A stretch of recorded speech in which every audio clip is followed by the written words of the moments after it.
AP ప్రభుత్వం మరో కీలక నిర్ణయం తీసుకుంది. పేదలకు ఇళ్ల మంజూరుకు ముహూర్తం ఖరారు చేసింది. వచ్చే శ్రావణ మాసంలో పేదలతో గృహప్రవేశాలు చేయించాలని సంకల్పించింది. ఏకంగా 3 లక్షల ఇళ్ల నిర్మాణాన్ని పూర్తి చేసి లబ్ధిదారులకు అందించాలని సర్కార్ టార్గెట్ పెట్టుకుంది. ఈ మేరకు పెండింగ్లో ఉన్న నిర్మాణ పనులను వెంటనే పూర్తి చేసేలా చర్యలు చేపట్టాలని అధికారులను ఆదేశించింది సర్కార్. ఇళ్ల నిర్మాణాన్ని చేపట్టేందుకు ఇసుకను ఉచితంగా అందుబాటులో ఉంచారు అధికారులు. లేఅవుట్లలో సమస్యలను కూడా పరిష్కరించారు.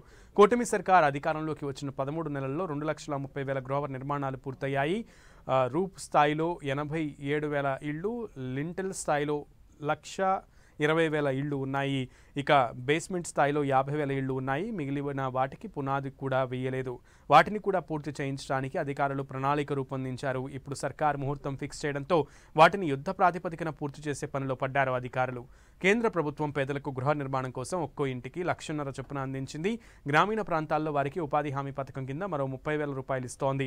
రాష్ట్ర ప్రభుత్వం అదనంగా ఆర్థిక సాయం చేస్తోంది. ఇది కాకుండా పట్టణ గ్రామీణ ప్రాంతాల్లోని బీసీ ఎస్సీలకు 50,000 చొప్పున, ఎస్టీలకు 75,000, ఆదివాసీ గిరిజనులకు అదనంగా 1,00,000 రూపాయల సాయం అందిస్తున్నారు. ఇప్పటికే సుమారు 1,00,000 మంది లబ్ధిదారులకు 300 కోట్ల వరకు మంజూరయ్యాయి. ఇందులో 50,000 మంది ఇళ్ల నిర్మాణాన్ని పునఃప్రారంభించినట్లు అధికారులు గుర్తించారు. ప్రభుత్వం అదనపు సాయం అందించినప్పటికీ నిర్మాణం ఎందుకు చేపట్టలేదో మిగిలిన వారి నుంచి ఆరా తీస్తున్నారు అధికారులు. అందరికీ ఇళ్లు కార్యక్రమంలో భాగంగా గ్రామీణ ప్రాంతాల్లో 3 సెంట్లు, పట్టణ ప్రాంతాల్లో 2 సెంట్లు చొప్పున భూమిని అందిస్తోంది సర్కార్. ఈ అంశంపై ఇప్పటికే ప్రభుత్వం మార్గదర్శకాలు ఖరారు చేసింది. కేటాయించిన ప్లాట్లకు రాష్ట్ర ప్రభుత్వం కన్వేయన్స్ డీడ్ జారీ చేస్తుందని ఉత్తర్వుల్లో తెలిపారు. ఈ కన్వేయన్స్ డీడ్ 10 ఏళ్ల వ్యవధితో ఫ్రీ హోల్డ్ హక్కులను అందిస్తుందని స్పష్టం చేశారు. జీవితకాలంలో ఒక్కసారి మాత్రమే ఉచిత ఇళ్ల పట్టా ఇచ్చేలా విధి విధానాలను రూపొందించారు.